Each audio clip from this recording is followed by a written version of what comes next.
Ya, bismillahirrahmanirrahim. Kita mulai ya, teman-teman semua.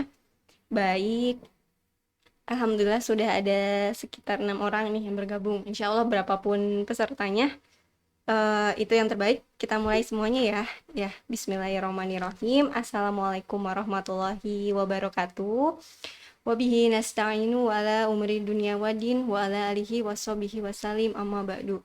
Alhamdulillahirabbil alamin. Maha suci Allah yang mempertemukan kita semua di sini ya. Teman-teman semua, ibu-ibu, semoga sehat walafiat, semoga tetap semangat dan juga ceria. Insya Allah bersama anak-anak ya di rumah. Hari Minggu mungkin ada yang sedang menemani anak-anaknya bermain ataupun mungkin sedang masak ya sambil dengerin ataupun mungkin sambil beberes bersih-bersih atau ada yang nonton bahkan insya Allah ya nggak mungkin ya sambil nonton sambil dengerin insya Allah dengan aktivitas apapun bisa terus mendengarkan di Parenting Ahad ini.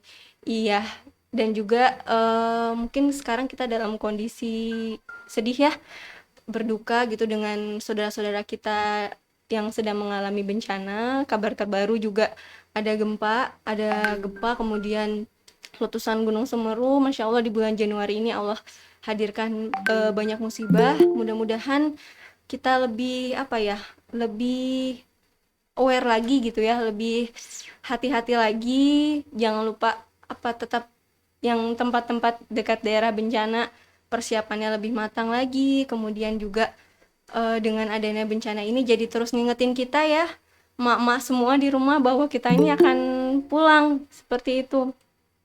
Jadi harus banyak bekal, harus banyak persiapan di dunia ini. Nah, insya Allah. Dan berbicara tentang persiapan, tentunya itu ada hubungannya dengan manajemen waktu. Insya Allah kita selama kurang lebih 1,5 jam di sini kita akan mengupas tuntas manajemen waktu bersama Mbak Rohmah juga, bersama saya Indah Budiarti juga. Di sini kita akan belajar tips-tips, mungkin ini sepertinya sharing ya dari saya sendiri dan juga dari Mbak Rohmah, gimana sih mengoptimalkan waktu yang hanya 24 jam ini untuk bisa terus memberdayakan diri, terus juga eh, memberdayakan diri, mengurus anak, mengurus suami, gimana caranya biar terus optimal. Nah, teman-teman semua, alhamdulillah semakin banyak yang bergabung. Saya sapa dulu ya. Ini ada akunnya Mbak Asuna Rizky, Mbak Bahtera Pertiwi, kemudian ada Mbak Desra, terus Diah Pusparini, Ibu Erni, dan banyak lagi. Alhamdulillah semakin banyak yang bergabung insya Allah. Nah, teman-teman semua yang sudah bergabung mungkin memperkenalkan sedikit tentang Parenting Ahad ya. Ya, Parenting Ahad ini sebuah program dari Parenting Plus.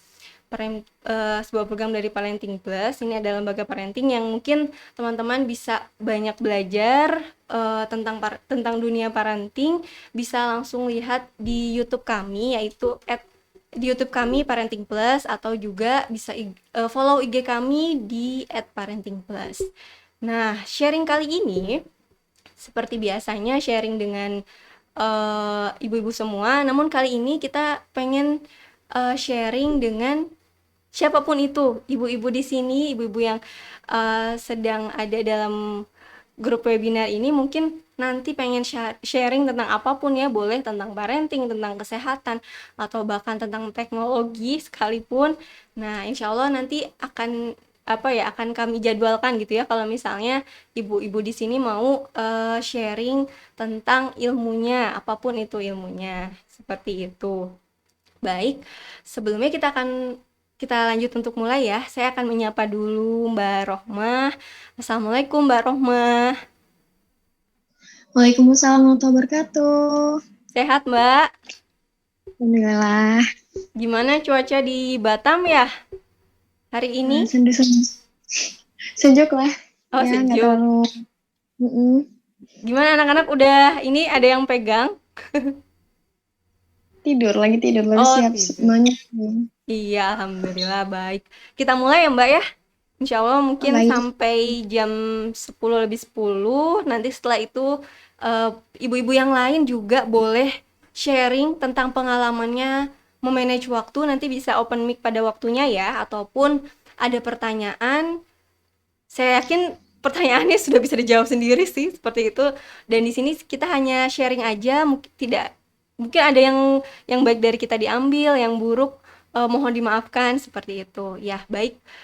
Sebelumnya saya perkenalkan diri saya sendiri dulu. Ya, nama saya Indah Budiarti. Saya ibu dari 3 orang putri dan sekarang alhamdulillah berdomisili di Sleman DIY. Aktivitas saat ini saya belajar di Parenting Plus, kemudian mengelola salah satu bisnis online buku. Mungkin bisa disimak jadi promosi nih ya sedikit at Yellow Book ID, ataupun mungkin lebih banyaknya teman-teman sudah gabung di grup WhatsApp grupnya.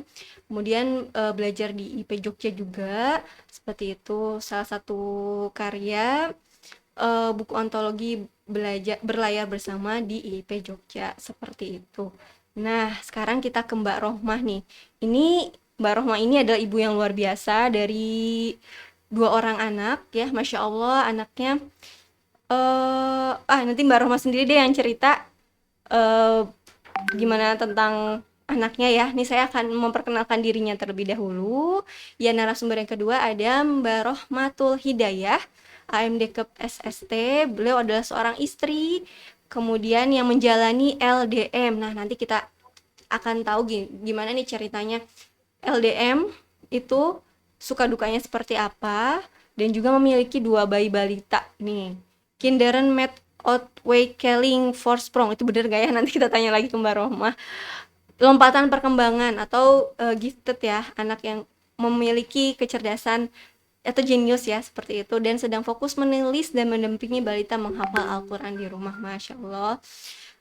Kemudian banyak banget ini karyanya. Beliau sudah menghasilkan 4 buku antologi.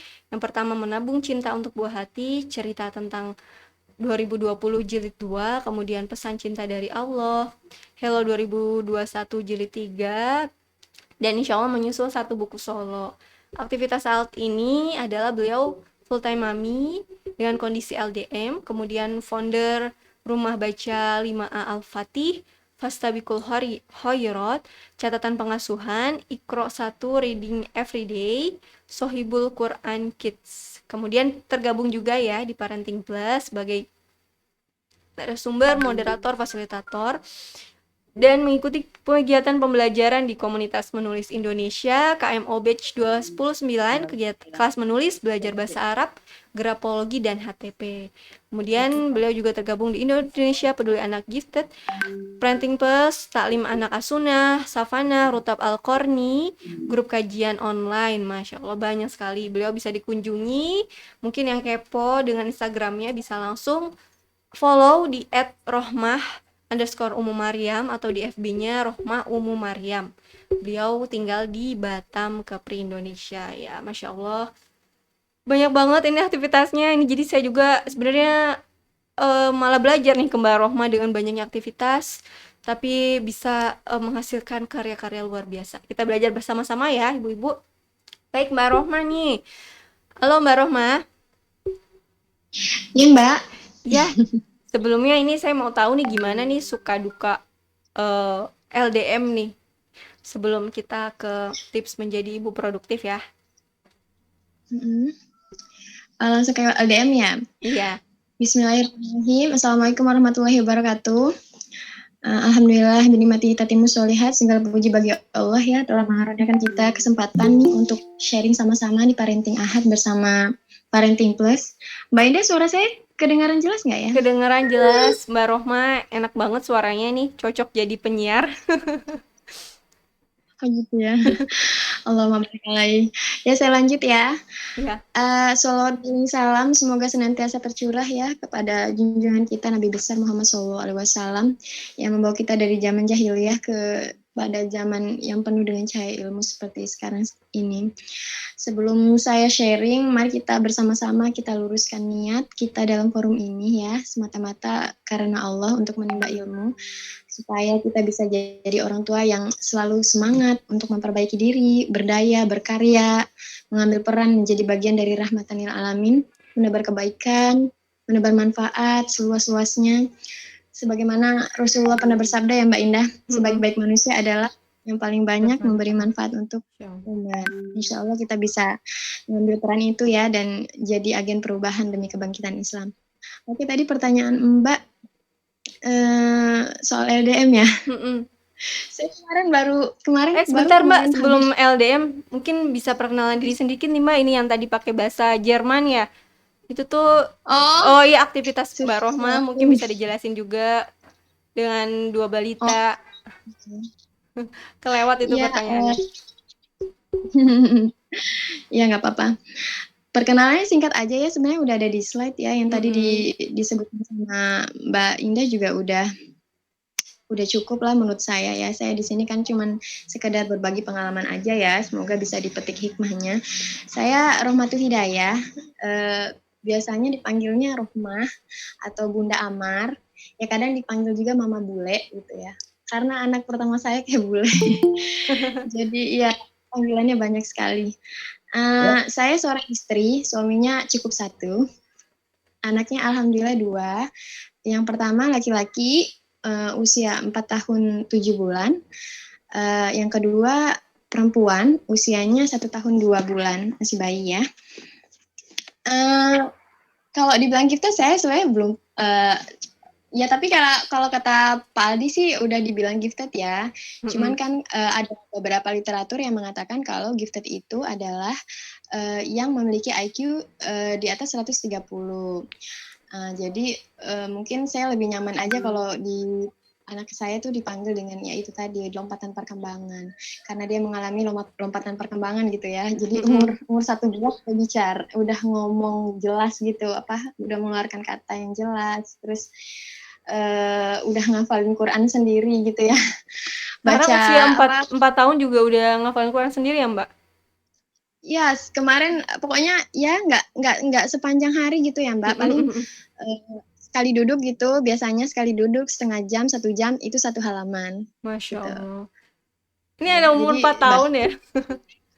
Iya, dia ngafalin, saya tahunya punya hafalan 1 surah itu pas umur 2 tahun 3 bulan kalau nggak salah ya. Itu juga saya kaget ya, itulah titik balik saya kemudian mulai mulai menyadari peran saya sebagai seorang ibu bahwa nggak boleh gini-gini aja gitu. Karena kan kemarin tuh ya udahlah gitu ya, jalanin ya sebagai istri, apalagi LDM gitu kan bebannya juga udah berat ya, karena anak saya juga kan alergi gitu kan. Jadi bolak-balik rumah sakit sendirian itu tuh jadi apa ya Mbak, kita udah fokus sama peran kita yang itu gitu ya. Kemudian ya kita memberikan hidayah lewat anak saya gitu kan. Kemudian tiba-tiba saya dengar dia udah ngafalin Al-Quran gitu kan. Maksudnya bukan ngafalin satu Al-Quran gitu. Waktu itu dia ngafalin surat Al-Fatihah yang pertama kan. Kemudian awal-awal Al-Anfal, terus Al-Baqarah berapa puluh ayat di depan gitu kan. Itu umur 2 tahun. Jadi saya langsung, wah ini nggak boleh dibiarin gitu aja gitu ya.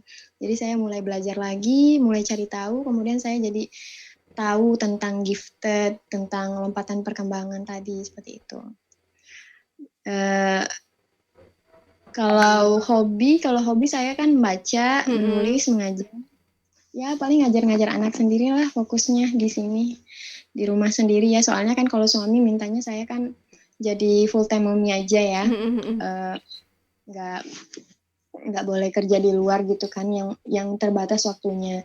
Cuman ya alhamdulillah dia support saya untuk produktif, alhamdulillah. Jadi ya sekarang udah mulai nulis ya, untuk aktif di Parenting Plus juga gitu.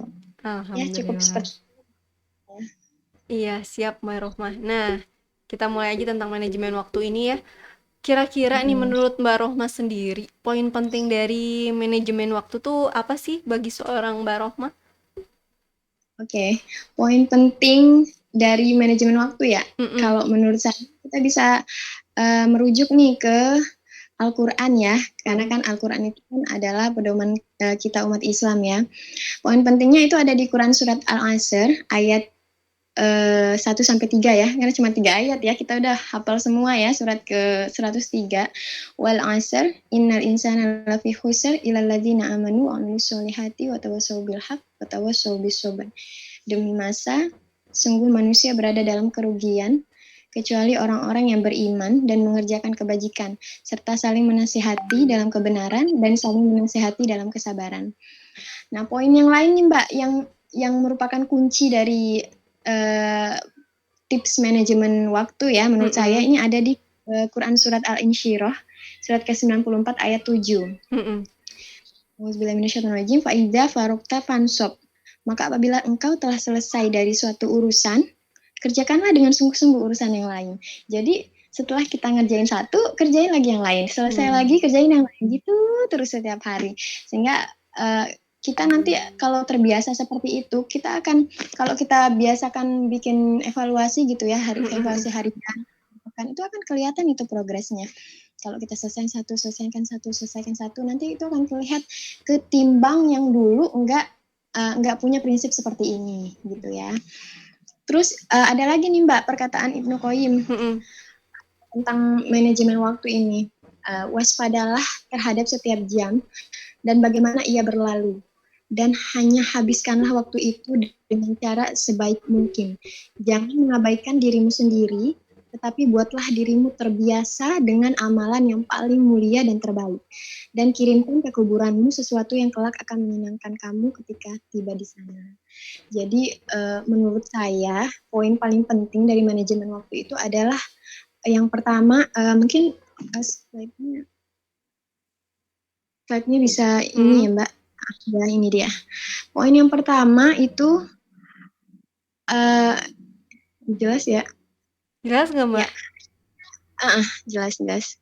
Jadi di situ saya bikin gambar jam gitu ya, tips ibu produk.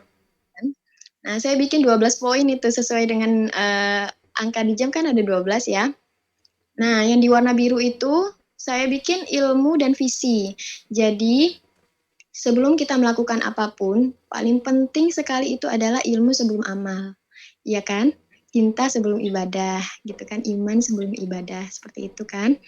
Nah, jadi yang paling penting itu yang pertama adalah ilmu. Karena itu tadi saya menegaskan di awal lagi tadi yang Quran surat Al-Asr, Al-Insyirah, ya kan? Sama perkataan Ibu Qayyim tadi, tentang betapa pentingnya kita memanfaatkan waktu kesempatan hidup yang diberikan Allah kepada kita untuk sebaik-baiknya beramal di dunia ini ya, karena kita sebenarnya di dunia ini kan cuma sebentar.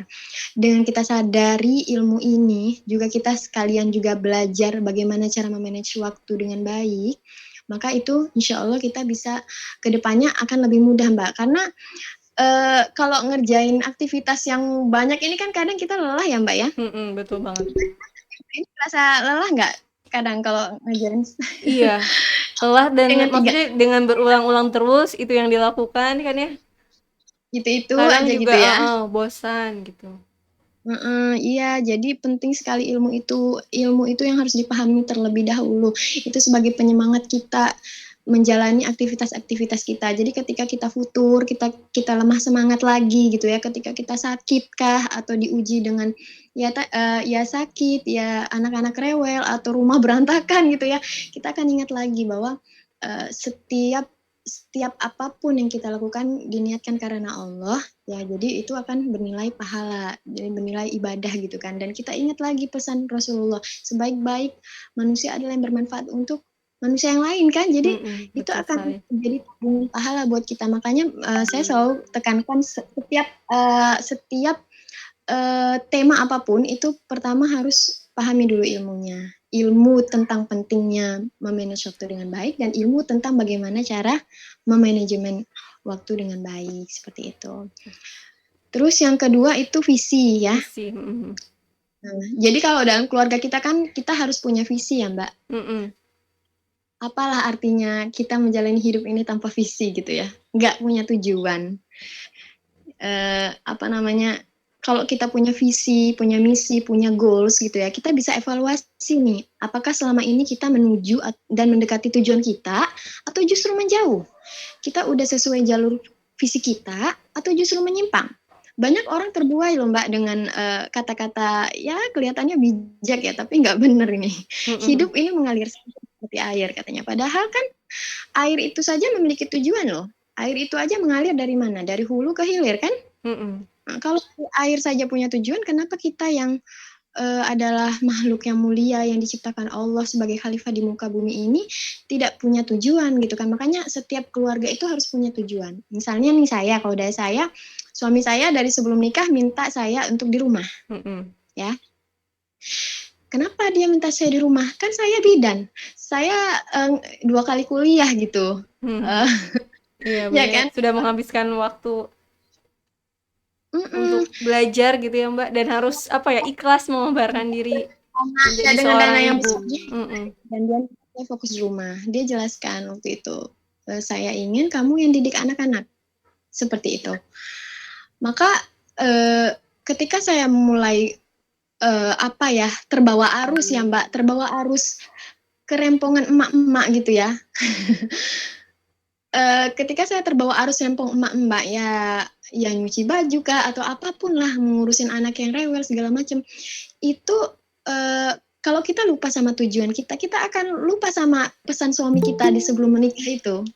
Jadi kalau kita punya visi, misi gitu ya. Ini saya walaupun saya LDM gitu ya Mbak, itu suami kalau pulang dia akan tanya gitu, ngapain aja di rumah gitu. Mm-mm. Ya saya juga kasih tahu juga anak-anak pencapaiannya ini seperti ini seperti ini. Jadi dia tetap walaupun memang dulu ya kalau dulu bisa dibilang 90% pendidikan anak emang dipegang sama saya gitu kan karena kan memang kita tuh berbulan-bulan nggak ketemu paling ketemu sehari 2 hari udah pergi lagi gitu loh Mbak. Masya Allah. Jadi emang Mm-mm. memang benar-benar. Jadi kita emang harus pegang sekali ini visi misinya. Terus suami kan juga pengen katanya pengen salah satu anak kita ada yang hafal Quran dia bilang gitu.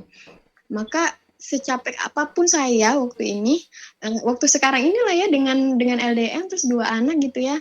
Walaupun secapek apapun saya akan ingat pesan suami saya itu kalau dia uh, menginginkan keluarga kecilnya ini menjadi penghafal Quran gitu kan.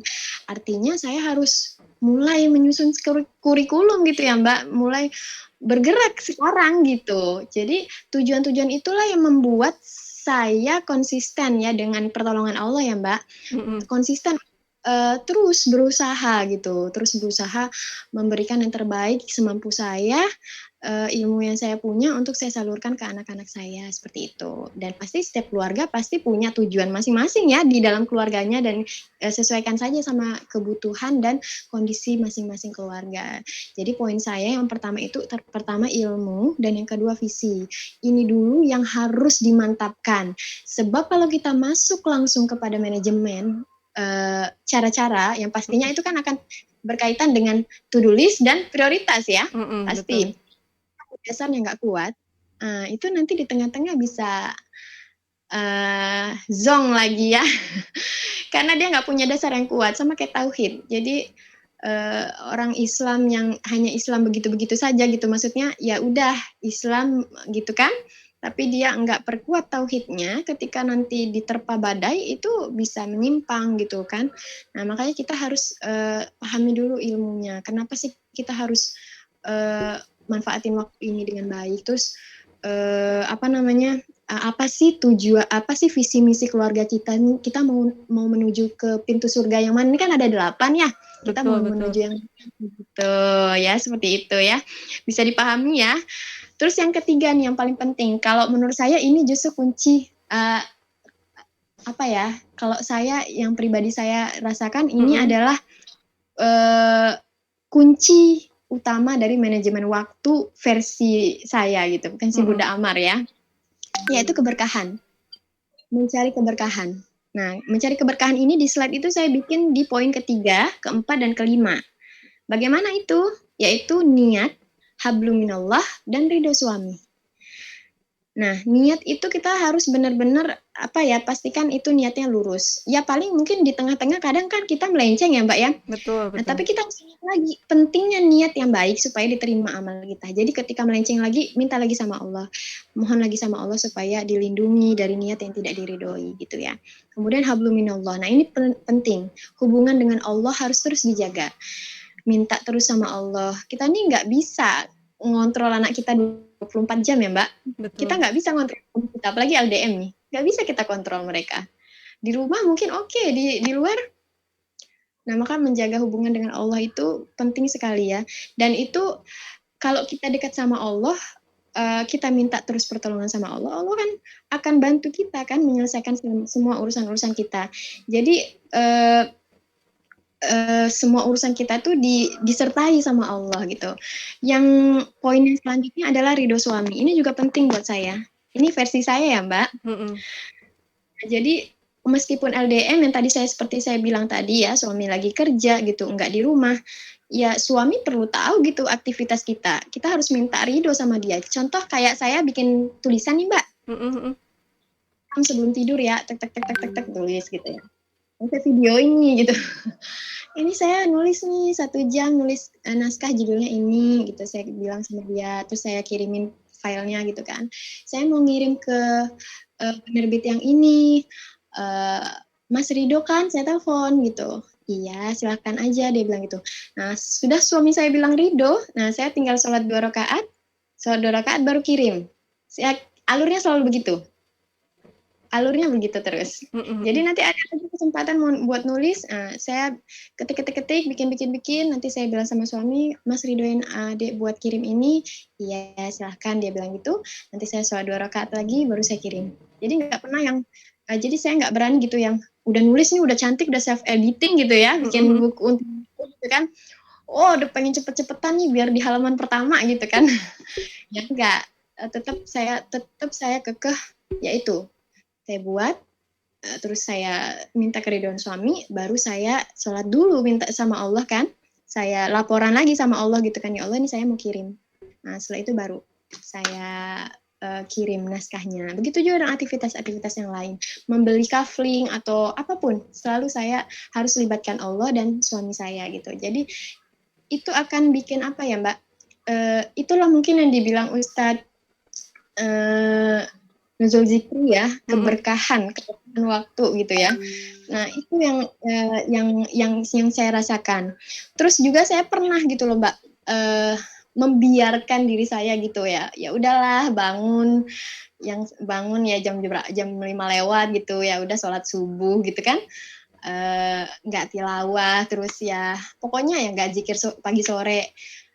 Itu tapi padahal rumah bersih gitu kan, udah disiapin, tapi jadinya nggak berkah gitu. Jadinya apa ya Mbak? Kerasa gitu Ada ya, apa beda gitu ya hati itu ya. Tapi ketika walaupun tidur kita kurang rasanya dari logika gitu ya, terus kita bangun jam 3, jam 2 gitu, kita selesaikan tugas-tugas kita ya, karena saya ada program menulis kan, jadi saya menulis dulu gitu kan, terus setelah sholat tahajud misalnya kan menulis dulu, terus saya ada program Fastabiqul Khairat kan, misalnya balas-balasin WA dulu misalnya seperti itu, atau saya ada program baca buku sehari 30 menit atau 1 buku sehari gitu kan. Nah itu saya selesaikan dulu gitu kan. Nah udah saya selesaikan, terus nanti sholat subuh, sholat fajar, sholat subuh, terus zikir kan, sama amar juga biasanya. Nah itu kayaknya tuh enak aja gitu. Kayaknya tuh selesai aja gitu urusannya gitu. Nah, seperti itu. Makanya kalau saya ditanya tentang manajemen waktu, pasti akan saya arahkan ke sini dulu, ke kalau dibilang akidah gitu ya, ilmu, visi, misi, tujuan itu udah satu ini ya, satu paket. Kemudian yang tadi itu keberkahan dengan niat yang lurus, dengan menjaga hubungan kita kepada Allah, dan juga kita minta keridhaan suami, dan tak kalah penting juga kita harus punya lingkaran positif gitu Mbak. Nah, lingkaran positif. Kalau saya kan kalau nulis itu ada lingkaran KMO Batch 29 kelompok 40. Jadi teman-teman saling support supaya jangan nyerah untuk nulis gitu ya. Terus saya juga kan ada teman gitu ya namanya Mayang. Ada juga di sini orangnya. Nah, itu kita saling support gitu. Ada kendala kita bilang, nanti saling memberi solusi. Nah, lingkaran-lingkaran positif seperti itu sangat penting buat kita untuk menjaga tetap on the track ya. Iya betul. Mbak, saya permisi dulu ya, saya ambil anak saya dulu, sepertinya udah bangun. Oke, yaudah saya sambil ngejelasin sedikit yang saya ya, Mbak Roma ya.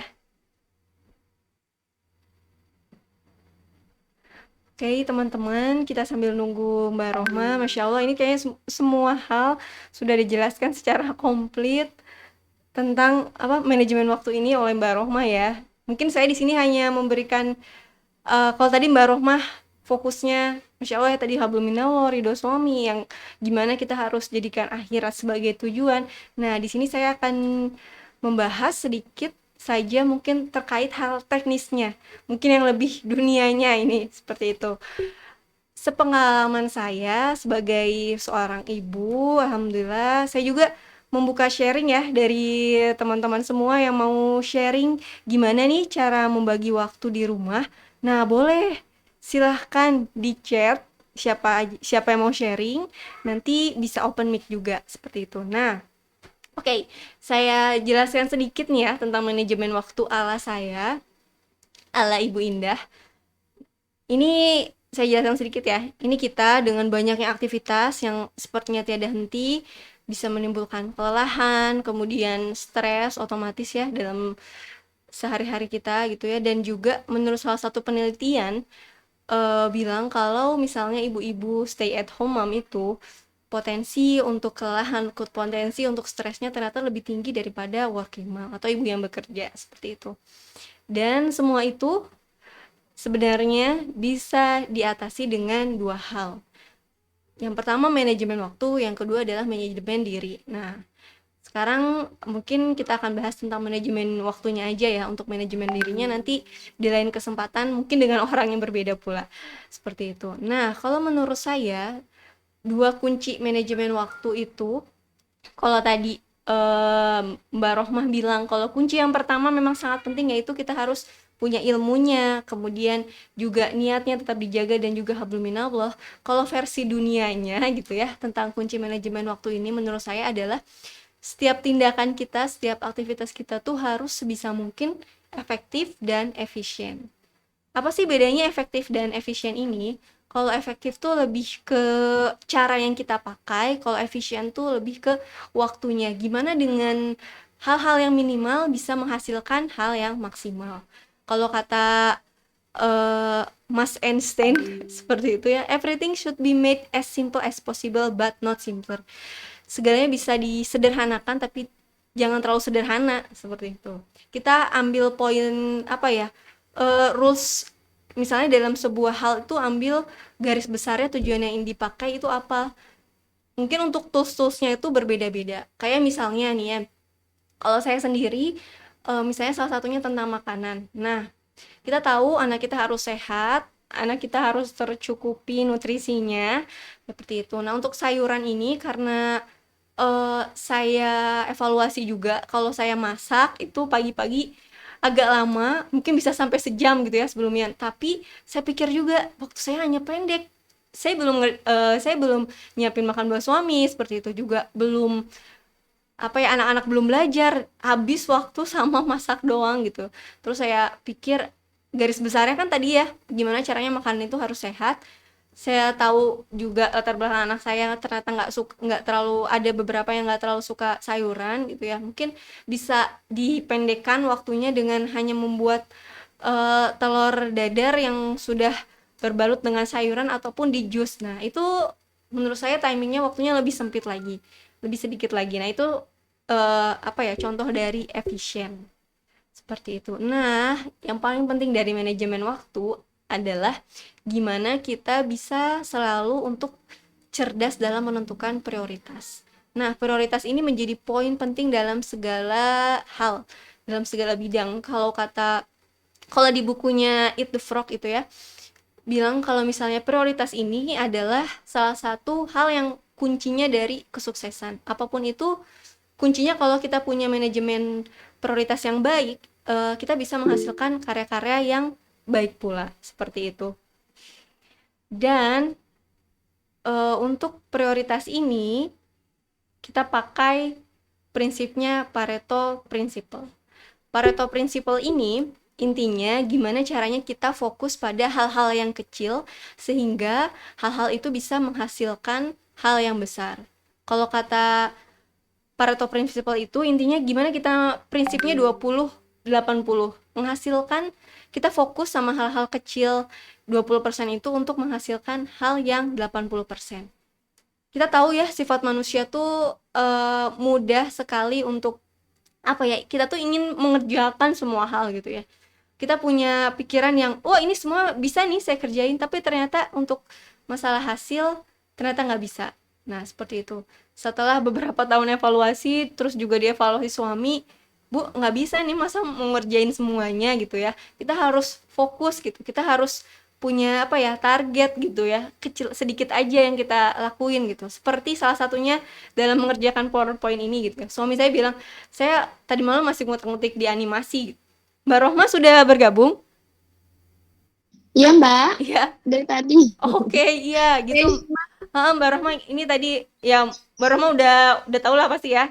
Ini kita bahas teknis sedikit aja ya buat melengkapinya. Karena waktunya Siap. 10.13, saya masih ada ya 2 menit lagi ya sebelum kita buka sesi diskusi. Seperti itu. Jadi fokus, oh iya tadi ya, seperti tadi ya saya mengerjakan banyak hal animasi kayak gitu, terus suami saya nyindir apa, mengingatkan gitu kalau misalnya udah fokus selesaikan slide-nya aja gitu, nggak usah fokus sama perintilannya. Oke, ingat, setiap hal saya selalu ingat bahwa ini harus dibuat efektif nih, ini harus dibuat efisien kayak gitu.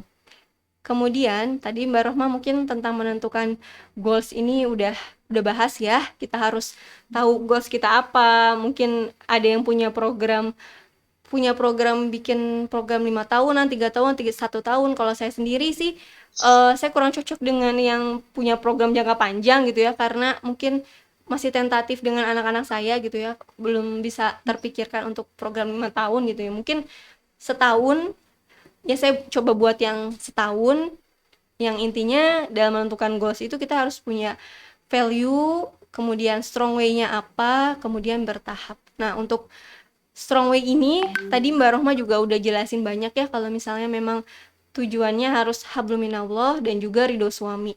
Dan selain itu, kalau saya dengan kejadian yang bulan Januari ini ya Mbak Rohma ya, dengan banyaknya musibah, mungkin yang harus salah satu hal yang jadi strong way terkuat kita adalah kalau kita nih bakalan mati nih bentar lagi nih gitu ya. Walau alam kita nggak tahu, mungkin sekarang kita sedang berbaris menuju kematian kita gitu. Apa yang akan terjadi kalau misalnya kita melakukan tindakan-tindakan yang nggak efektif, nggak efisien gitu. Seperti itu. Nah, untuk membuat tugas harian sendiri, saya biasanya, ini saya juga mengevaluasi lagi ya, saya selama ini sudah efektif atau belum gitu ya. Betapa pentingnya masalah evaluasi ini teman-teman. Kalau misalnya kita nggak mau evaluasi, kita bisa apa ya, kehilangan momentum untuk menentukan apa yang terbaik gitu. Dan yang paling penting, ini saya waktu itu belajar di mana ya? Pernah ikut seminar gitu ya tentang manajemen waktu, bahwa untuk ibu-ibu nih, ibu-ibu di rumah semua, mbak-mbak, teman-teman semua, kalau misalnya kita mau lebih efektif, coba di breakdown aktivitas kita sehari-hari, apa itu aktivitasnya, kemudian kita hitung berapa menit dan kita lingkari nih kira-kira kegiatan mana yang lama gitu ya, kegiatan mana yang menyita waktu paling banyak, dan apakah itu efektif atau bisa kita sederhanakan. Nah seperti itu. Setelah itu coba disesuaikan dengan goals kita, itu seperti apa, dan kita bikin kira-kira yang harus diperbaiki itu apa. Nanti mungkin akan saya share sedikit ya di grup. Mungkin Mbak Rohma juga to-do list hariannya nanti bisa di-share di grup ya Mbak Rohma ya, di grup kita untuk to-do list hariannya. Intinya untuk tugas harian ini saya benar-benar fokus ya, saya belajar untuk benar-benar fokus ke 3 aspek tadi ya, gimana kita sebagai diri, keluarga, dan masyarakat. Jadi melakukan hal-hal yang kita nih waktunya terbatas, apalagi sebagai seorang ibu, jadi pilih hal-hal yang apa ya, yang paling pentingnya gitu ya. Misalnya untuk anak gitu, berarti otomatis ini saya harus tahu nih perkembangan anak saya setiap tahunnya itu seperti apa, dan juga karena saya tidak bisa menemaninya setiap saat, jadi saya pakai cara apa ya, pokoknya sedikit tapi konsisten gitu. Ya, karena fokus anak saya sekarang belajar baca, jadi gimana caranya waktu yang sedikit walaupun hanya semenit gitu ya dalam sehari bisa bertemu aja, ya luangkan waktu itu gitu, nggak banyak gitu, dan alhamdulillah progresnya walaupun belum banyak tapi saya melihat ada progres di situ gitu. Dan juga misalnya untuk suami gitu, kita nggak bisa melakukan banyak hal ya dengan aktivitas itu, waktu dengan suami juga menjadi sempit, jadi saya pikir kira-kira aktivitas apa nih yang sama suami bisa apa ya, bisa menyenangkan hatinya gitu ya. Misalnya hanya sekedar karena saya nggak terlalu pintar masak gitu ya, saya pikir oh mungkin saya bagus nih dalam urusan mijat memijat, nah saya fokus untuk di situ saja memperbaiki diri apa di waktu yang sempit itu, seperti itu. Dan jangan lupa untuk divisualisasikan gitu. Dalam hari itu kadang pagi-pagi biasanya ya saya tulis apa saja yang akan saya lakukan, kemudian saya coba visualisasikan, oh saya mau lakukan ini ya, dan evaluasi yang paling penting gitu. Kalau Mbak Rohmah sendiri mungkin bisa jelaskan sedikit tentang teknisnya ya Mbak Rohmah ya, gimana? Sedikit aja mungkin ya Mbak ya. Oke, Mbak bisa slide saya yang Yomiyah board itu? Oke, sebentar. Ini bukan ya? Nah, satunya lagi aja yang lengkap. Ini ya? Ya, itu ada sebelah kiri, bisa nggak ditunjukin, itu kepotong. Iya, kayaknya kepotong deh Mbak. Bentar ya. Sebelah kirinya kayaknya nggak ada Mbak, kepotong deh Mbak. Maaf Mbak. Oke, saya jelasin aja ya. Sambil jelasin. Jadi kalau kita bahas to-do list ya, ini kalau to-do list itu kita bisa pakai fasilitas apapun yang ada di rumah ya. Contohnya yang tadi ditampilkan sama Mbak Indah, itu ada schedule board sama mutabaah yaumiyah board. Jadi itu ada kayak papan gitu loh Mbak, tapi bisa digulung gitu. Papan tipis bisa digulung sebenarnya dari kertas yang web and clean gitu loh, yang kayak jadi itu kita bisa tempel di pintu atau di dinding. Nah di situ tuh ada, kalau yang di Mutabaah Yaumiyah Board tadi itu ada pemantauan bulanan, jadi ada tanggal dari 1 sampai 31, terus ada amalannya ada 3 pengelompokan. Yang pertama, kelompok pertama itu ada yang wajib, sholat subuh, subuh sampai isya gitu kan. Terus yang kotak kedua ada yang sholat sunnah, rawatib, duha, tahajud, witir, hajat, puasa sunnah. Kemudian yang kotak ketiga ada amalan-amalan lain seperti tilawah Al-Quran, ziyadah hafalan, sodako, baca buku Islam, kajian. Terus masih ada 3 list kegiatan lagi, kita bisa isi misalnya memasak MPASI kah, atau apapun gitu ya. Zikir pagi sore, dakwah lewat sosial media, atau menulis buku gitu ya. Nah di situ di Yaumiyah yang tadi yang warna pink tadi itu, nah itu sebenarnya di sebelah kiri tuh coba di landscape ya Mbak ya, sebentar. Coba. Kondisi HP Mbak. Oh iya, udah bisa. Udah ya. Oke, nanti saya tolong dimasukin ke grup juga ya Mbak, soalnya belum masuk ke grupnya. Oke, jadi itu ada ininya ada targetannya gitu loh Mbak di situ. Jadi kita bisa ngisi nih target kita mau berapa kali per pekan, mau berapa rakaat per hari, mau berapa halaman per hari, berapa ayat per pekan, berapa rupiah per hari, misal sedekah gitu ya, berapa judul buku, kalau sholat apakah on time di awal waktu atau sekedar menunaikan kewajiban aja gitu ya, terus berjamaah atau enggak, tumak ninah atau enggak.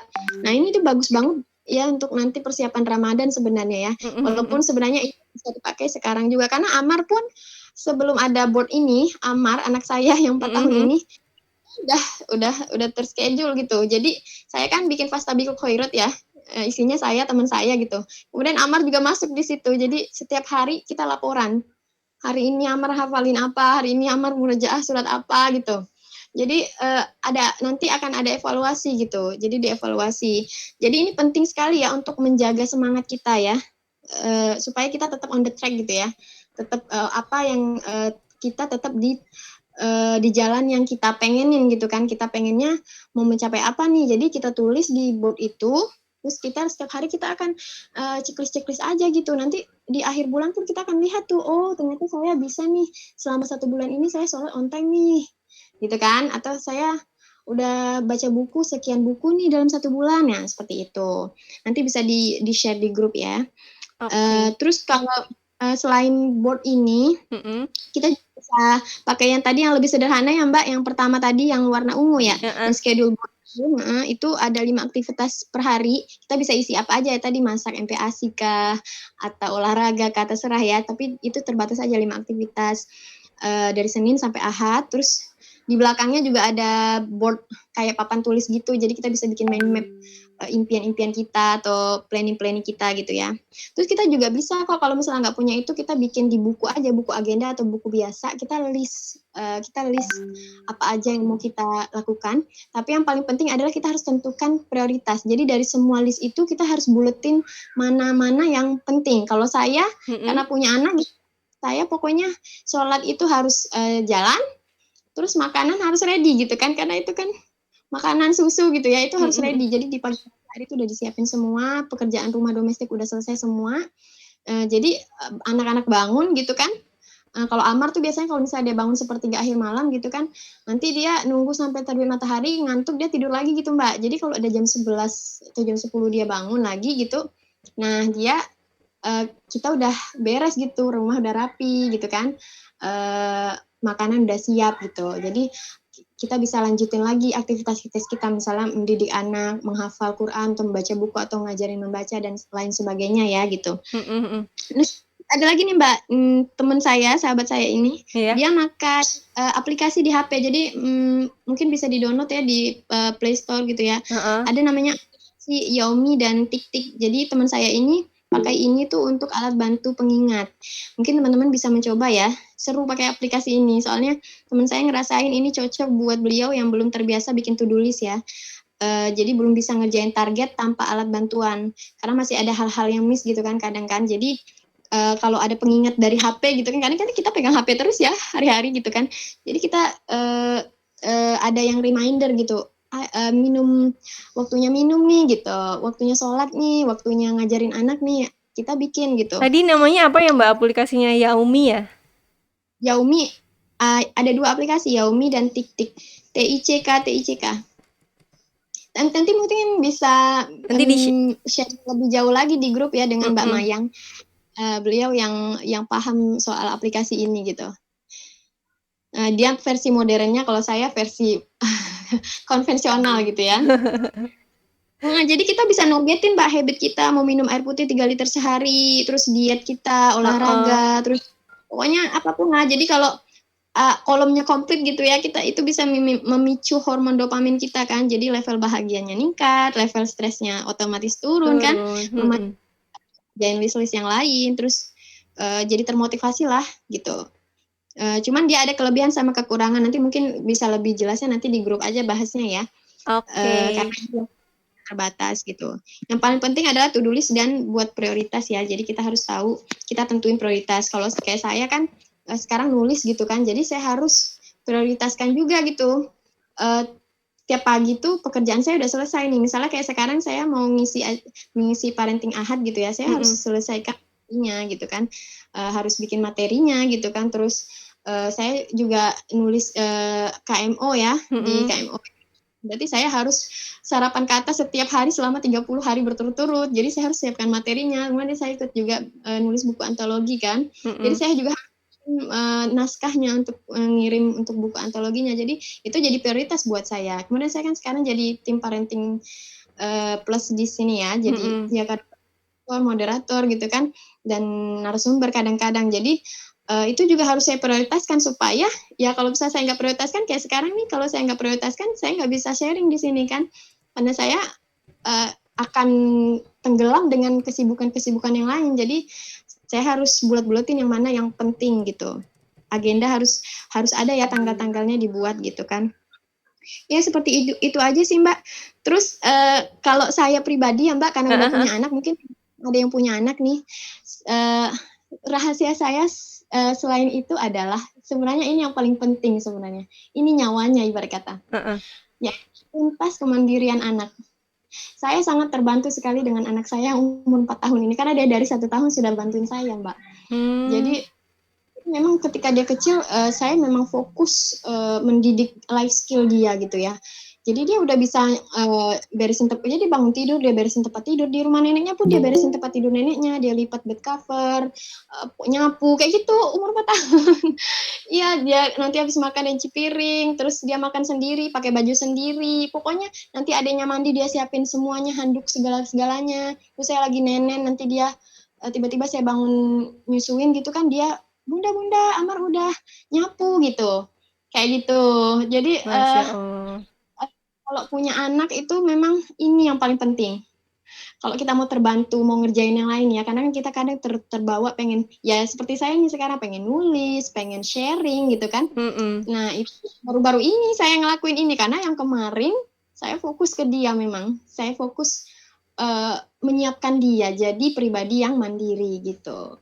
Jadi ini kan sangat terbantu sekali. Dan Mariam ini sebelum saya program hamil lagi gitu kan, Mm-mm. saya juga harus fokusin ke Mariam. Makanya insya Allah ini Amar mau saya sekolahin gitu kan, biar kalau sekarang kan hafalan Qurannya, nanti mungkin saya bisa sharing itu nanti di tanggal 22 ya insya Allah. Mm-mm. Saya fokusnya di Amar dulu gitu kan. Tapi kan saya nggak ketat gitu loh, paling sekali gitu hafalan, itu sekali duduk, yang lainnya yang lainnya dia main gitu kan. Nanti ketika dia umur 5 tahun dia ada sekolah, saya bisa fokus ke adiknya lagi untuk fokus menuntaskan kemandirian dia. Jadi nanti ketika hamil lagi itu udah terbantu gitu kan, seperti itu. Makanya kalau si Amar ini kan suka banget baca buku, jadi ketika dia udah bisa baca kayak sekarang kan, ya Mm-mm. udah dia sendiri, dia baca Quran sendiri, dia ngafal pun sendiri gitu Mbak. Jadi dia ngafal Quran pun sendiri gitu. Amar baca ya, hafalin ya, nanti bunda tes gitu aja. Karena yang sebelum-sebelumnya kita udah lewatin tahap-tahap itu. Jadi kalau yang tips yang punya anak itu fokuslah menuntaskan kemandirian anak, karena itu sangat-sangat amat membantu kita menjalani aktivitas-aktivitas kita. Mungkin cukup seperti itu Mbak. Oke, ini mungkin ada satu pertanyaan terakhir juga nih ya, kita sharing bareng-bareng nih dari Mbak Anadi. Nah, ini tuh alhamdulillah kemandirian sudah terlihat, tapi untuk belajarnya di pandemi ini susah sekali. Bagaimana ya, Bun? Nah, kalau kalau kalau dari Mbak Rohma nih gimana nih Mbak tipsnya? Nanti saya melengkapi deh. Gimana tadi Ini pertanyaannya? apa, kemandirian itu sudah bagus, tapi untuk belajarnya di pandemi ini susah sekali. Oh oke. Ini emang karena lingkungan ya sebenarnya. Jadi gini, saya nggak tahu ini kehidupan keluarga di Mbak Anadi ini gimana. Cuman kalau yang sepengalaman saya ya sama Amar, ya di rumah Amar itu belajar gitu kan. Mm-mm. Tapi kalau di rumahnya ya dia seperti anak-anak pada umumnya lah, bermain, nonton segala macam gitu. Cuman kalau ini kan kita fokusnya ke gimana caranya dia mau belajar di masa pandemi. Inilah Betul, betul. pentingnya keteladanan. Inilah pentingnya keteladanan. Kadang-kadang gini Mbak, ada Mm-mm. kok masanya Amar tuh malas-malesan gitu. Ya, Saya sampai frustasi gitu liatnya. Sebelum dia namatin ikro 4 hari tuh Mbak, yang ikro 1 sampai 6 itu kan dia 4 hari tuh nyelesainnya. Itu tuh sebelumnya saya nangis-nangis dulu sama Allah, itu minta pertolongan dulu kan sama mm-mm. Allah. Kemudian saya ketika saya ingin dia oh ya dia udah selesai ikro waktu itu kan, tapi kan mau baca Qurannya ini kan, peralihan dari ikro ke Al-Quran kan berat ya Mbak ya. Mm-mm. Itu saya nangis-nangis lagi, tuh saya berpikir ya udah saya aja yang baca Quran gitu. Jadi saya yang baca, Mm. melihat terus ibunya baca Quran, ngafal Quran, dia jadi ikut. Nah jadi kalau misalnya kita pengen anak-anak kita rajin belajar, walaupun di masa pandemi ini kan, jadi kan nggak punya teman-teman yang bisa dicontoh gitu ya. Jadi kitalah yang jadi contoh gitu. Masya Jadi Allah. kalau dia lihat, wow, Bunda belajar, dia juga pengen juga gitu kan. Wah, Mm-mm. Bunda baca juga mau ya. Anak saya masih bayi nih juga kayak gitu. Dia bolak-balik buku sendiri dari bayi kan. Mm-mm. Dari tahun itu dia bolak-balik buku sendiri. Pokoknya keinginan belajarnya tinggi gitu, karena yang memang dia lihat adalah orang tuanya memang belajar. Jadi saya belajar, nanti ayahnya pulang, ayahnya juga belajar gitu. Jadi hidupnya belajar belajar belajar. Jadi dia taunya belajar gitu. Cuman kita nggak menerapkan belajar sepanjang 24 jam gitu loh, Mbak. Nggak ada yang kayak gitu. Jadi Ada salah lebih banyak. istirahat kayak gitu juga sih ya. Cuman ketika belajar fokus gitu ya. Kayak tadi kan saya bilang duduk satu kali aja sehari, duduk 30 menit atau 1 jam gitu, dia baca 5 kali aja. Misalnya ayat pertama 5 kali, coba tes, hafal, ayat kedua 5 kali gitu kan, sampai 1 halaman sudah. Selebihnya dia bisa habis bangun tidur nanti ya udah dia main kan, terus di rumah kan ada ratusan buku-buku gitu kan untuk anak-anak, ya dia ngambil sendiri, baca sendiri, dia juga baca. Saya kan baca buku 1 hari 1 buku gitu kan. Jadi dia lihat bunda baca, dia baca. Bundanya sibuk nulis, dia nulis juga gitu. Akhirnya dia udah bisa nulis sendiri, nggak perlu diajarin. Jadi dia nulis sendiri, baca Masya sendiri. Allah. Jadi yang paling penting adalah keteladanan dulu. Dan itu nggak bisa instan ya kalau yang seperti ini gitu kan. Jadi ya coba kita bikin gimana caranya membaca itu jadi menarik gitu, belajar itu jadi menarik ya, mungkin dengan cara kita duluan yang membuat seperti belajar itu memang hal yang menyenangkan gitu. Karena kan kadang anak-anak ini apa ya, bunda sama ayah aja juga main HP gitu kan, ya main HP itu menyenangkan gitu, tapi kalau kita bilang kelihatan excited banget belajar nulis gitu kan, dengerin ustadz ya dia jadi ikut juga Jadi ikut gitu. juga ya. Saran saya mungkin Oke. seperti itu. Kalau saya sendiri melengkapi dikit aja ya mengatasi masa pandemi ini. Kalau belajar melihat apa ya, tetangga saya yang seorang ibu juga susah gitu ya buat mengkondisikan anak-anaknya. Yang pertama yang harus dilakukan adalah self acceptance dulu gitu ya, menerima kondisi seperti ini. Otomatis kita harus menurunkan ekspektasi kita kepada anak-anak kita gitu ya bunda semua di rumah. Kalau misalnya Betul, kadang kita terlalu tinggi ekspektasi yang ngelihat teman-temannya kok bisa gitu ya duduk diam dalam waktu setengah jam belajar ngerjain soal gitu, kenapa kok anak saya nggak bisa kayak gitu. Itu mungkin yang betul. harus kita lakukan adalah ya itu, turunkan dulu ekspektasi kita terhadap kondisi seperti ini gitu. Dan juga cari cara, kalau tadi bunda Bu apa Mbak Rohma bilang keteladanan, ya itu penting banget gitu ya. Kalau misalnya orang tuanya ngelakuin apa, anak-anak juga akan melakukan. Mungkin saya menambahkan sedikit, gimana ini apa ya, momen pandemi seperti ini harusnya membuat orang tua lebih kreatif gitu. Jangan sampai, kan mungkin waktu anak-anak kita di sekolah kita tenang gitu ya melepaskan anak kita. Nah, gimana caranya momentum ini, momentum pandemi ini harusnya ngebuat kita jadi orang tua yang kreatif gitu ya. Aduh, anak-anak saya bosen, berarti ada yang salah nih dengan pengasuhannya gitu ya, kenapa mereka bisa bosen. Kalau misalnya anak-anak sudah mandiri, otomatis dia akan tahu gitu, dia akan produktif seperti itu. Tapi kalau misalnya mungkin ini bisa dievaluasi lagi ya bersama-sama gitu ya, Bunda Anadi seperti itu. Kalau misalnya anak kita mandiri, otomatis dia akan produktif untuk melakukan apa ya, banyak hal gitu ya. Salah satu kunci dari kemandirian juga ya, yang tadi malam saya diskusi sama suami ya, suami bilang, Bu, ini buku tentang disiplin with no drama gitu ya. Sebenarnya salah satu inti inti akarnya adalah kalau misalnya koneksi ataupun hubungan kita sama anak kita baik, otomatis kemandirian itu akan mudah banget deh.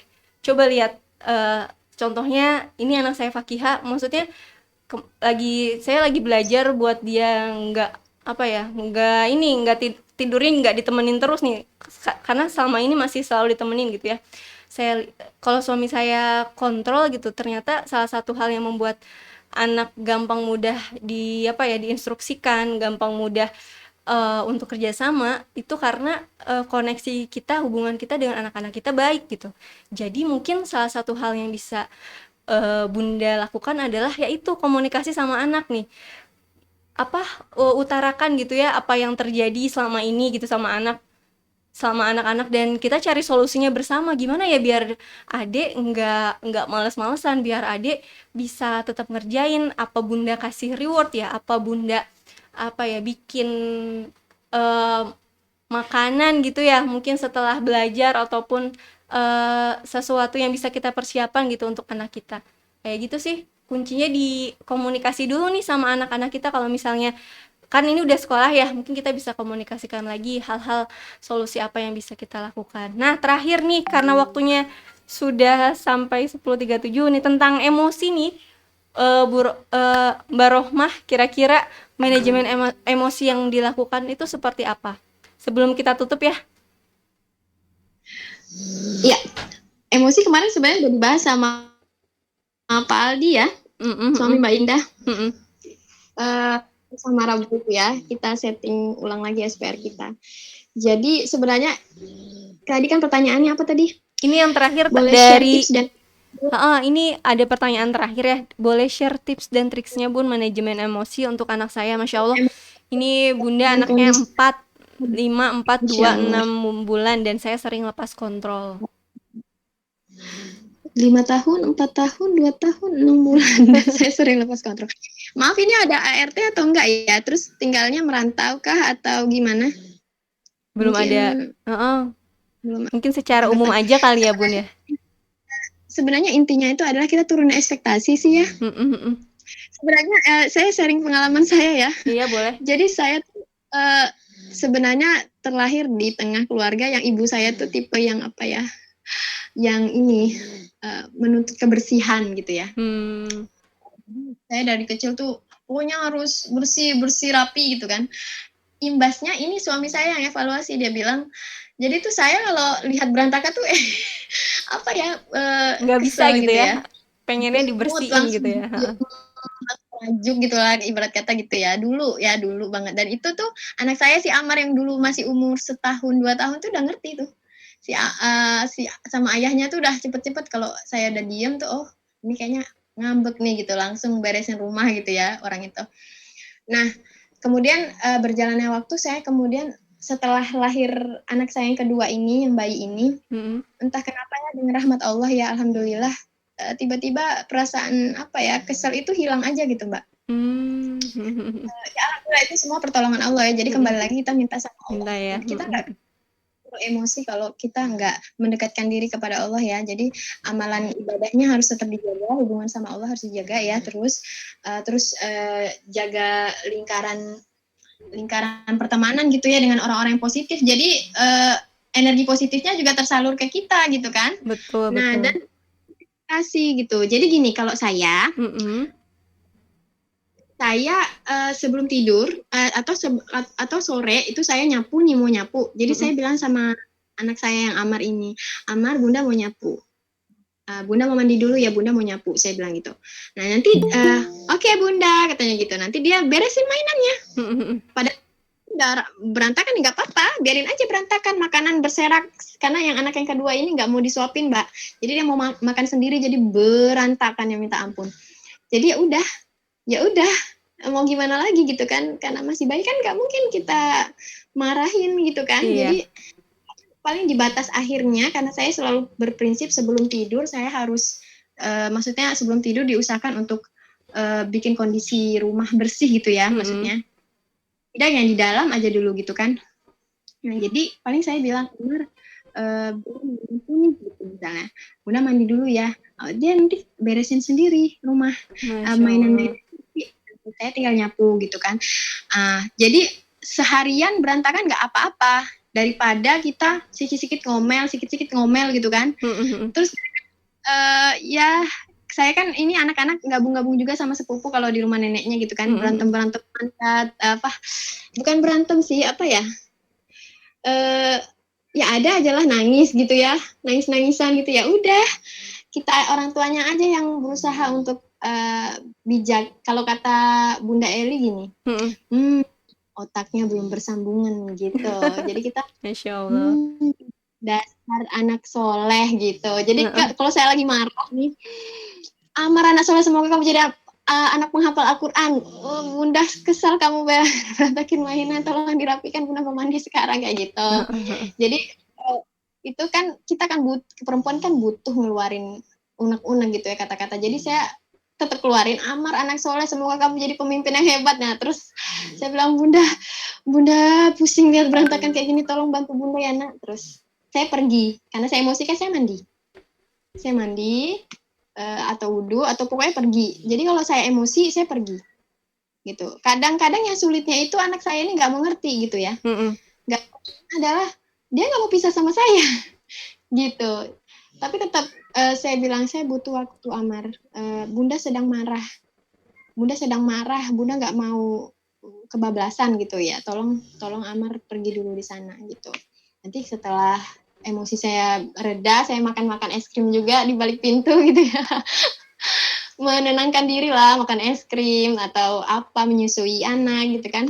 Dan nanti ketemu lagi sama Amar itu udah Dalam tenang kan kondisi Mbak. yang tenang. Terus nanti saya bilang, Amar maafin Bunda ya, tadi Bunda marah gitu. Bunda kesel Amar berantakin mainan. Tapi itu jadinya ngefek Mbak. Jadi dia kalau lihat ya sama kayak ayahnya, kalau lihat saya diem itu udah nanda. Oh, Bunda marah. Udah Dia tahu cepet-cepet gitu ya. beresin. Dan itu kan proses ya Mbak. Ini kan Amar udah Iya. 4 tahun. Itu saya ngambekan kayak gitu kan udah lama ya. Maksudnya latihan protesnya gitu kan diem gitu. Itu kan udah lama sekali kan. Jadi dia udah orang rumah itu udah tahu kalau saya marah, misalnya rumah itu kan berantakan Kak, atau misalnya dia terlalu aktif sehingga jadi menyakiti adiknya gitu, misalnya dia lari-larian terus kena adiknya gitu, terus adiknya nangis gitu kan, padahal kan nggak maksud. Tapi saya tetap sampaikan saya sukanya Amar itu sayang adik, menjaga adik. Jadi akhirnya sekarang si Amar itu ya kalau adiknya manjat-manjat dia jagain di belakang supaya nggak jatuh kayak gitu. Terus adiknya nangis langsung dihibur. Jadi itu kita butuh proses. Kita harus hargai proses itu ya. Jadi kita nggak bisa minta anak sesuai dengan apa yang kita inginkan celing saat itu juga gitu, nggak bisa. Harus hargai proses dia. Kita aja mau berubah aja butuh waktu. Gimana anak-anak, ya kan? Betul, betul, betul. Kalau Mantap dari saya sekali. sih ekspektasi, terus sabar sama prosesnya. Insya Allah nanti anak-anak kita dengan kesabaran kita ya, bukan kesabaran kita diem aja ya, kita harus sampaikan keberatan kita, harus itu. Kalau dari versi saya, kita harus sampaikan apa namanya, kan ada yang tipe orang yang diem aja ya Mbak ya. Iya, betul, Jadi betul. marah Saya juga kayak gitu, saya diem biasanya kalau marah. itu nggak menyelesaikan masalah, karena dia akan ulang lagi. Dan kita lagi terus aja kayak gitu. Jadi kita sampaikan dalam keadaan tenang gitu. Iya, Jadi saya betul. selalu ke suami, saya tuh sebenarnya nggak suka emas kayak gini. Tapi dalam keadaan kita berdua sedang oke gitu ya. Sama ke anak juga gitu. Bunda sedih ama kayak gitu. Gitu. Ke Mariam ini yang waktu belum 1 tahun pun saya juga gitu. Dia pernah narik rambut abangnya gitu ya. Mungkin dia pikir bisa ditarik-tarik kali gitu ya. Amar bales. Sebelumnya dia nggak mau balas, tapi karena ditarik-tarik terus dia balas. Saya nggak tahu. Saya lihat kejadian itu, saya langsung angkat Amar, tuh saya tanya, Amar kenapa kamu, saya pindahin ke kamar yang berbeda ya, adiknya ditinggal. Amar kenapa kamu tarik rambut adik gitu? Itu nggak boleh gitu. Adik yang jambak Amar duluan katanya gitu. Masya Allah. Jadi, yang jambak, saya langsung ke tempat adiknya masih bayi. Adik nggak boleh kayak gitu. Terus saya contohin, nggak boleh jambak rambut abang gitu. Nah, habis itu dia nggak jambak lagi gitu. Tapi memang saya tatap mata dia kan, tatap mata adiknya, adek nggak boleh kayak gitu. Itu nggak benar. Bunda nggak suka adik kayak gitu. Gitu. Kita nggak dalam keadaan marah membabi buta ya Mbak ya gitu. Iya, betul, betul. Gitu. Terus misalnya bising-bising Amar, Bunda nggak suka Amar bising. Terus misalnya musik-musik gitu, Amar, Bunda nggak suka musik gitu. Jadi saya sampaikan gitu dalam keadaan tenang gitu ngomongnya. Jadi anak-anak itu pintar ya. Jadi dia walaupun saat itu juga dia nggak langsung merespon, tapi nanti di next selanjutnya hargai kalau dia mulai melakukan perubahan gitu. Misalnya kayak Amar nih, misalnya kan kadang ada iklan muncul di HP gitu ya Mbak. Iklan musik, cepet-cepet dia tuh Mbak langsung dikecilin karena dia tahu bundanya nggak suka gitu. Masya Allah. Seperti itu. Jadi tapi kan nggak, yang kemarin dia nggak langsung gitu. Jadi kita harus hargai, wah Amar udah tahu ya kalau bunda nggak suka. Iya nggak boleh kan bunda katanya gitu. Nah, jadi kita kalau kita ngargain prosesnya dia pun jadi semangat gitu Mbak. Nanti insya Allah lama-lama akan berpengaruh ke perilaku dia. Cuman memang nggak instan ya. Kalau kita anak-anak ini ya harus sabar. Kita aja kalau mau berubah berubah butuh proses, apalagi anak-anak yang otaknya belum bersambungan kalau kata Bunda Eli ya. Ya gitu aja sih Mbak. Oke, itu tentang manajemen emosi ya. Mungkin saya nambahin sedikit ya. Ya, kalau yang saya rasakan sih setelah punya anak gitu ya, otomatis emosi kita lebih mudah, apa ya, mood swing itu kayaknya lebih gampang banget ya. Ya nggak Mbak Rohmah? Kalau misalnya Iya, anak kita betul. sedikit aja apa ya melakukan hal apa gitu ya, yang salah satu hal yang mungkin bisa kita apa ya kita lakukan adalah terus menjaga komunikasi sama suami gitu ya. Kalau yang saya rasakan, kalau misalnya komunikasi kita oke sama suami, ke anak-anak juga oke gitu. Itu salah satu emosi yang harus kita jaga. Terus kalau misal karena biasanya apa ya emosi kita, salah satu hal yang bisa kita lakukan untuk memanage emosi adalah kita harus tulis.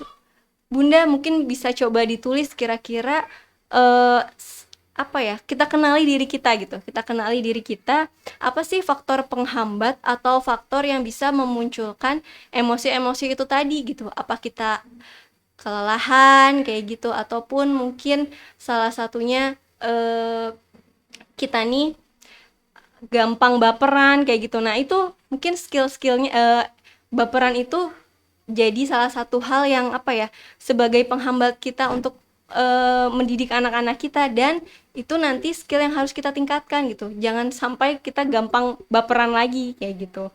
Dan yang ini kemarin juga baru ngobrol, dan insya Allah nanti minggu depan akan ada parenting ahad tentang insecure nih, kita akan bahas tentang ini. Nah, kadangkala ternyata salah satu faktor yang membuat kita apa ya penghambat kita untuk gampang emosian itu saat kita buka sosmed gitu. Sekali kita buka sosmed misalnya ngeliat Instagram gitu ya, dengan kehidupan orang lain, kok malah kita gitu yang tantrum gitu.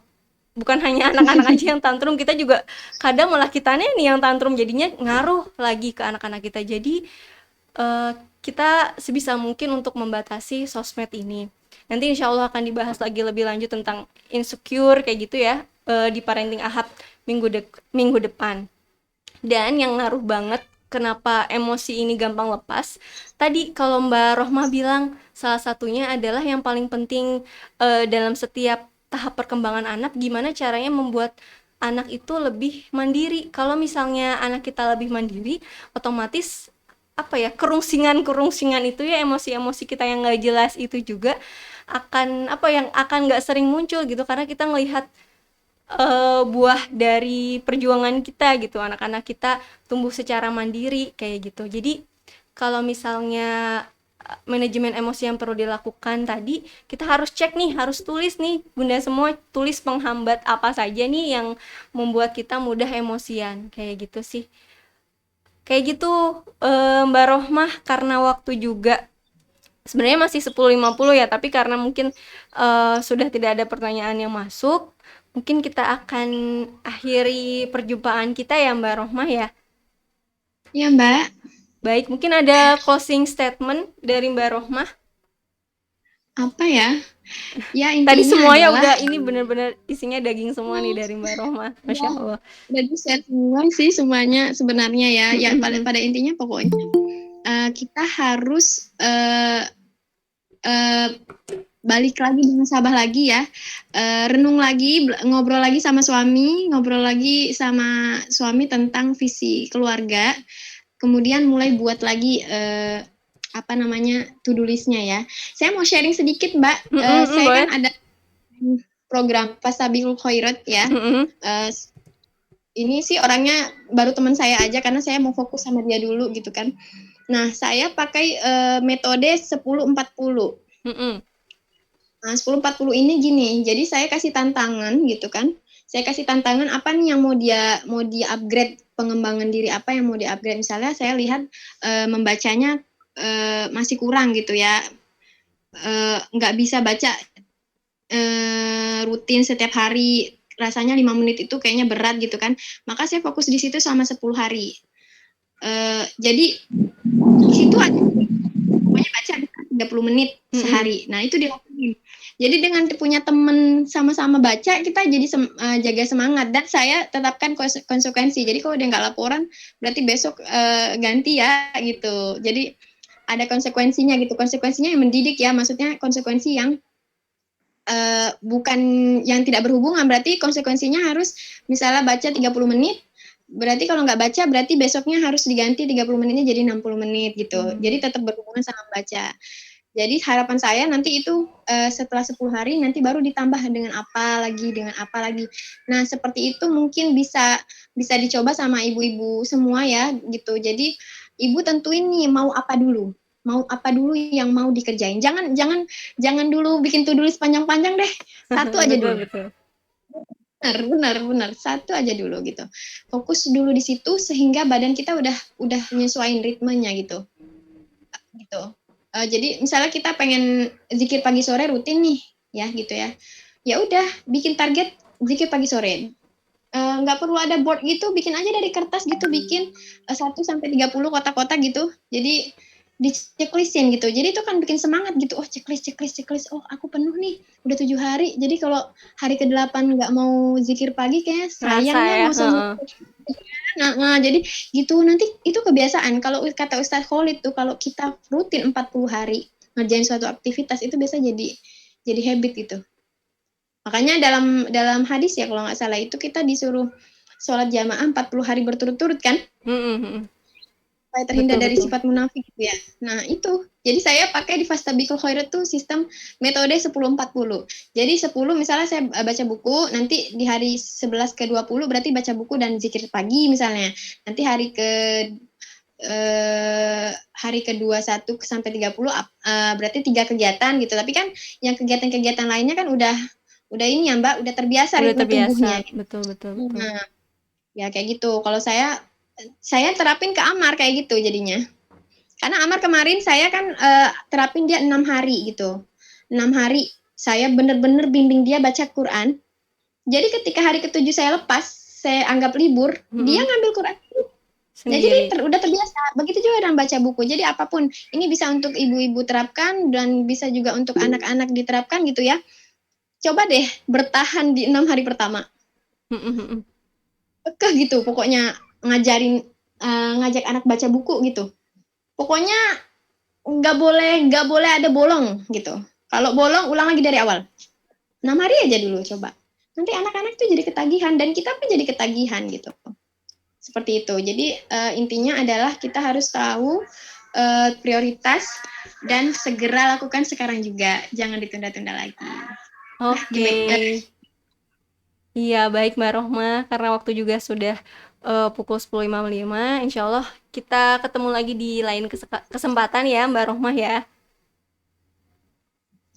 Iya Mbak. Iya, terima kasih banyak ya Mbak Rohma nih, kita banyak banget dapat ilmunya hari ini.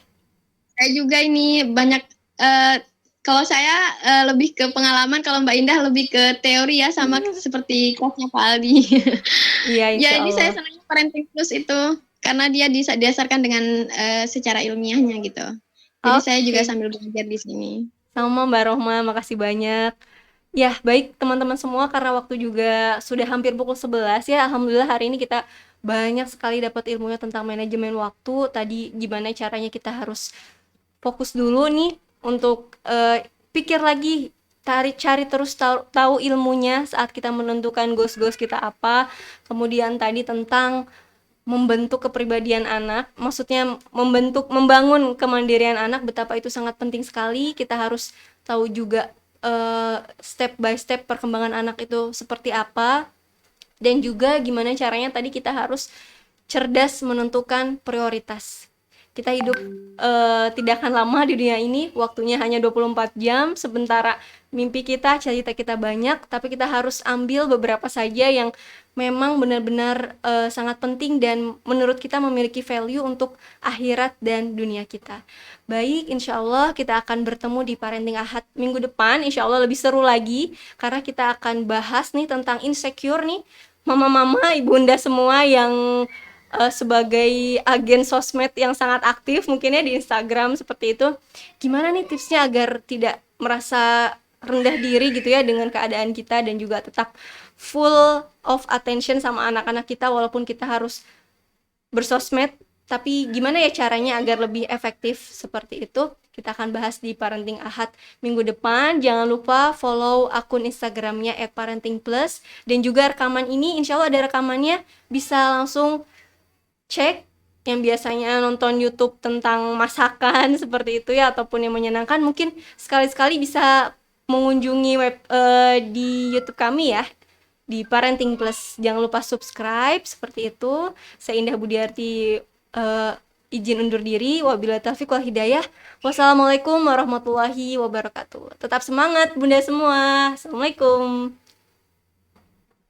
Terima kasih banyak ya yang sudah Waalaikumsalam bergabung. warahmatullahi. Ada Bunda Bahtera Pertiwi, kemudian Bunda Erni, Bunda Indri, Bunda Nia. Makasih banyak ini yang sudah standby dari awal. Bunda Rini, Bunda Wardani, Bunda Yunita, Bunda Justin.